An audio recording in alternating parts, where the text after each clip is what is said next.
السلام علیکم۔ آج میں آپ کو ایک سچی اور ڈراؤنی کہانی سنانا چاہتی ہوں جو بہت زیادہ پراسرار ہے، لیکن اگر آپ اس چینل پہ نئے ہیں تو میرے چینل کو سبسکرائب کرنا مت بھولیے گا اور بیل آئیکن کو بھی ضرور کلک کریے گا۔ تو آئیے شروع کرتے ہیں آج کی کہانی۔ یہ واقعہ ایک عاشق نامی لڑکے کے ساتھ پیش آیا۔ وہ بتاتا ہے کہ 1992 کی بات ہے جب اس کی عمر 21 سال کی تھی اور وہ ایک ٹیکسٹائل مل میں ملازمت کرتا تھا۔ مل کے اندر ہم رہائش پذیر تھے اور ایک بڑے کمرے میں ہم 6 دوست رہتے تھے۔ ہم سب کی آپس میں بہت بنتی تھی۔ ہم میں سے ایک لڑکا جس کا نام عمران تھا، وہ بہت عجیب و غریب شخصیت کا مالک تھا۔ اس کی عمر تقریباً 23 برس، جسامت بہت پتلی، ناک حد سے زیادہ لمبی اور موٹی اور رنگ سیاہ تھا۔ سب لوگ اس کا مذاق اڑاتے، کبھی کبھار میں بھی ان کے ساتھ شامل ہو جاتا۔ عمران بہت اچھا لڑکا تھا، سب کی باتیں سن کر ہنس پڑتا، کسی کی بات کا برا نہ مانتا۔ اس وقت ہم عمر کے اس حصے میں تھے جس میں غلط درست کا کم ہی پتہ چلتا ہے، اس لیے عمران کو چھیڑنے کا کوئی موقع ہاتھ سے نہ جانے دیتے۔ وہ کہتا ہے کہ ایک دن عمران کی عدم موجودگی میں ہم سب دوست اس کا مذاق اڑا رہے تھے کہ اچانک وہ کمرے میں آ گیا۔ اس وقت اس کی ناک کے بارے میں شغلی باتیں کر رہا تھا۔ وہ میری بات سن کر شرمندہ اور پریشان سا ہو گیا۔ آج پہلی بار میں نے اس کے ماتھے پر شکن دیکھی اور اس کی آنکھیں نم آلودہ ہو گئیں۔ مجھے اس پر ترس آیا۔ اس نے مجھے غصے سے کہا، کاشف تم نے اچھا نہیں کیا، اس میں میرا بھلا کیا قصور ہے؟ میں نے باقاعدہ اس سے معافی مانگی مگر اس کا موڈ ٹھیک نہ ہوا۔ پھر میں نے مکمل طور پر اس سے مذاق کرنا چھوڑ دیا اور دوستوں کو بھی باز رہنے کی تلقین کرتا رہا۔ میں نے تلافی کی عرض سے اسے باقاعدہ اپنے گھر کھانے کی دعوت دی اور بہت خدمت بھی کی، مگر اس کے باوجود میں اسے مطمئن کرنے میں ناکام۔ وہ کہتا ہے کہ کچھ دنوں بعد وہ ملازمت چھوڑ گیا۔ اس کے بعد میرا رابطہ اس سے بالکل کٹ گیا۔ میں یہ تو جانتا تھا کہ اس کا تعلق ریگستان کے کسی علاقے سے تھا، مگر اس کے مکمل ایڈریس سے میں لا علم تھا۔ پھر میری ملازمت محکمہ اوقاف میں ہو گئی اور میں نے فیکٹری چھوڑ دی۔ وقت گزرتا رہا، میں عمران اور دیگر دوستوں کو رابطہ نہ ہونے کی وجہ سے تقریباً بھول گیا۔ اس کے کچھ دن بعد مجھے ڈاکیہ خط دے گیا جسے پڑھ کر مجھے بہت خوشی ہوئی کیونکہ یہ خط عمران نے لکھا تھا۔ اس نے خط میں مجھے اپنے گھر دعوت پر بلایا تھا۔ اس نے مکمل ایڈریس لکھا تھا، البتہ اس پر موبائل نمبر لکھنا تو وہ بھول گیا تھا یا اس کے پاس موبائل ہی نہ تھا۔ میں حیران ہو کہ اتنے عرصے بعد بھی اسے میرا ایڈریس یاد رہا۔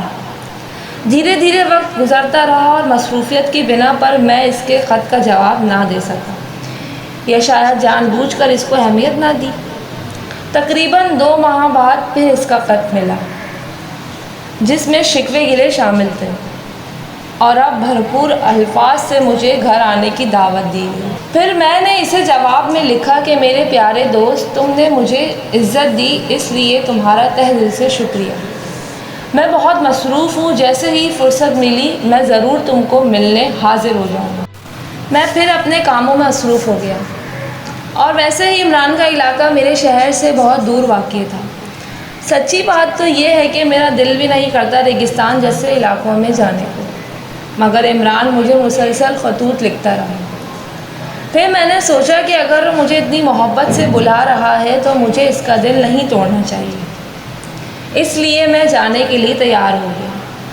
میں نے دفتر سے 1 ہفتے کی چھٹی لی اور عمران کے علاقے کی جانب رخ سفر باندھ لیا۔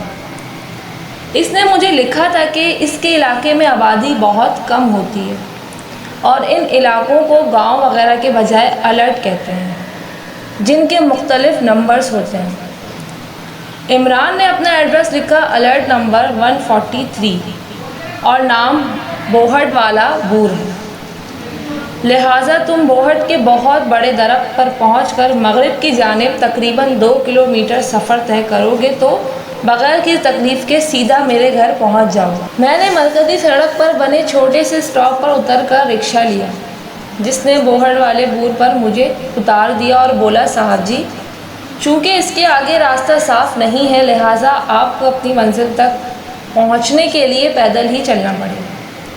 سفر لمبا ہونے کی وجہ سے شام ہونے کو تھی۔ گرمیوں کے دنوں میں بھوک اور پیاس سے میرا برا حال ہو رہا تھا، اسی وجہ سے میں جلد از جلد اپنی منزل پر پہنچنا چاہتا تھا۔ پھر میں بوہڑ کے درخت کی مغربی جانب چل پڑا۔ اونچے نیچے ریت کے ٹیلوں پر سے میں گزر رہا تھا۔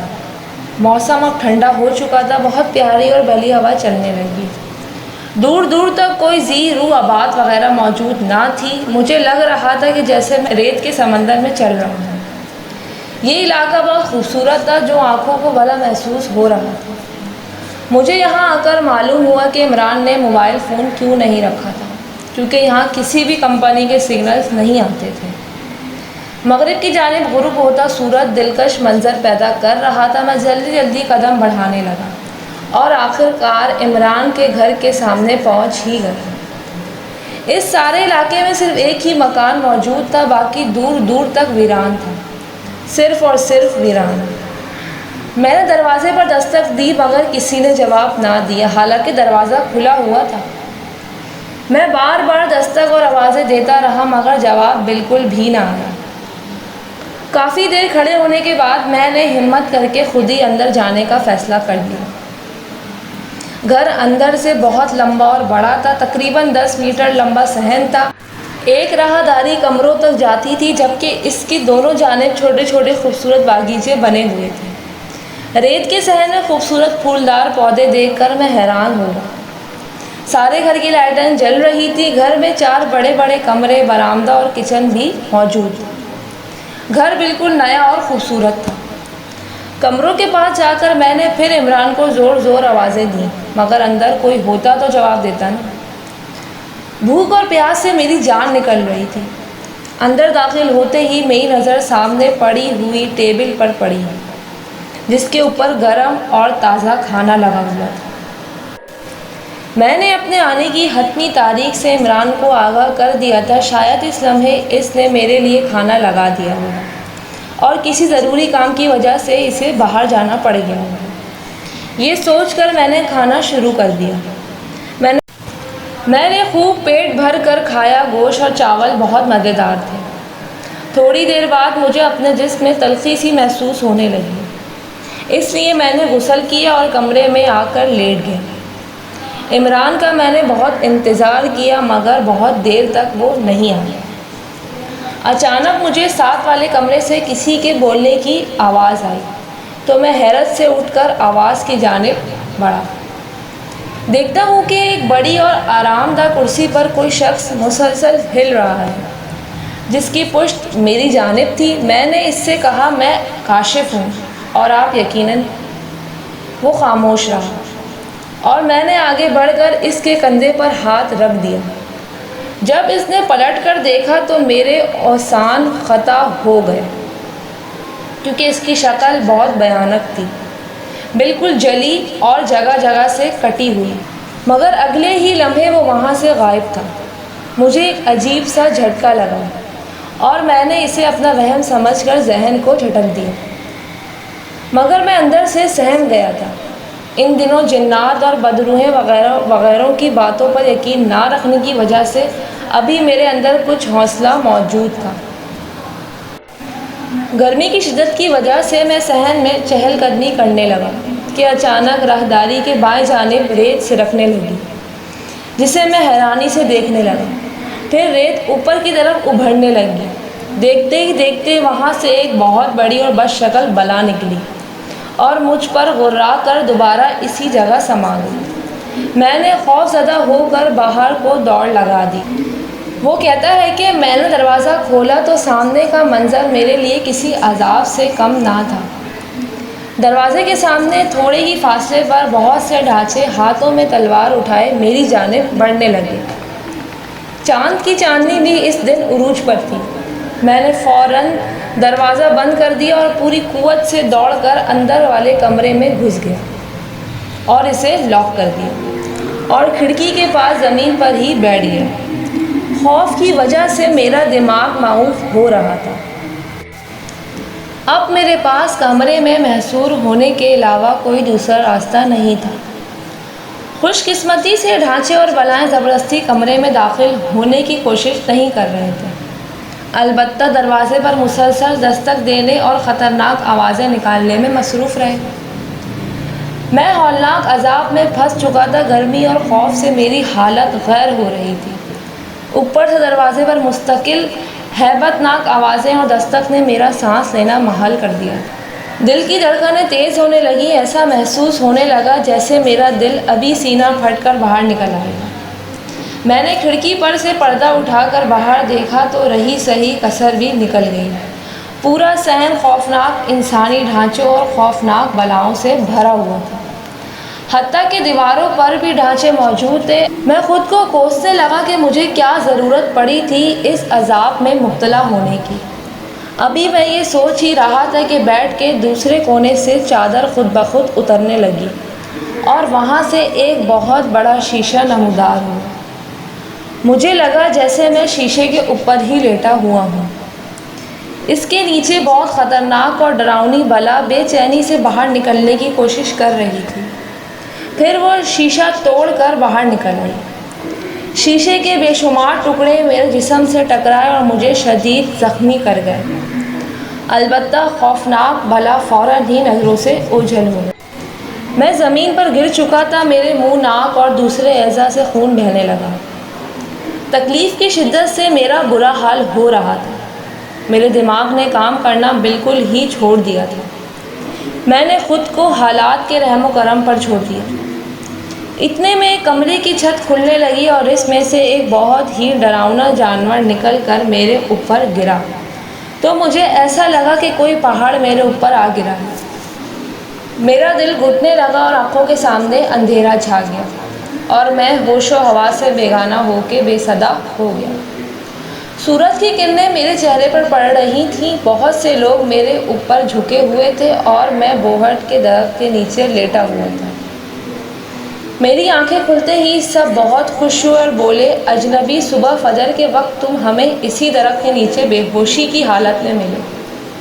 ہماری ہر ممکن کوششوں کے بعد بھی جب تم ہوش میں نہ آئے تو مجبوراً ہمیں حکیم صاحب کو بلوانا ہی پڑا، تب جا کر تم ہوش میں آئے۔ بیٹا تم ٹھیک ہو؟ کہاں سے آئے ہو؟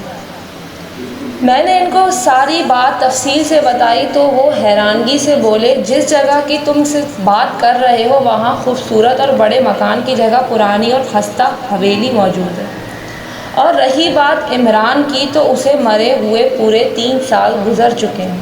مجھے ان کی باتوں پر یقین نہیں آ رہا تھا۔ میرے احسار پر چند نوجوان میرے ساتھ اسی جگہ گئے جہاں میں نے رات گزاری تھی۔ وہاں جا کر مجھے بھی ان لوگوں کی باتوں پر یقین کرنا پڑا، کیونکہ وہاں واقعی ویران اور خستہ حال پرانی حویلی موجود تھی۔ اسے دیکھ کر لگتا تھا جیسے کافی عرصے تک یہاں کوئی داخل نہ ہوا ہو۔ پھر میں وہاں سے اپنے شہر کی جانب گامزن ہو گیا۔ رستے میں سوچنے لگا کہ آخر عمران کی روح نے مجھے یہاں کیوں بلوایا، اتنا اچھا کھانا کیوں پیش کیا اور مجھ پر مکمل کنٹرول ہونے کے باوجود بھی جان سے کیوں نہیں مارا۔ وہ سوچتا رہا کہ شاید وہ مجھے مذاق اڑانے کی سزا دینا چاہتا تھا۔ عمران ایک اچھا انسان تھا، یقیناً اسی وجہ سے اس نے مجھے زندہ چھوڑ دیا۔ اس واقعے کے بعد میں نے بھول کر بھی کسی کا مذاق نہ اڑایا۔ اب بھی مجھے جب وہ واقعہ یاد آتا ہے تو میرے رونگٹے کھڑے ہو جاتے ہیں۔ تو اس کہانی کا مورل یہ ہے کہ ہمیں کبھی بھی کسی کا مذاق نہیں اڑانا چاہیے اور نہ ہی کسی کی دل آزاری کرنا چاہیے۔ تو امید کرتی ہوں آپ کو یہ سبق آموز کہانی بہت اچھی لگی ہوگی۔ تو اس ویڈیو کو لائک کرنا مت بھولیے گا اور اس چینل کو بھی سبسکرائب کریں۔ شکریہ، اللہ حافظ۔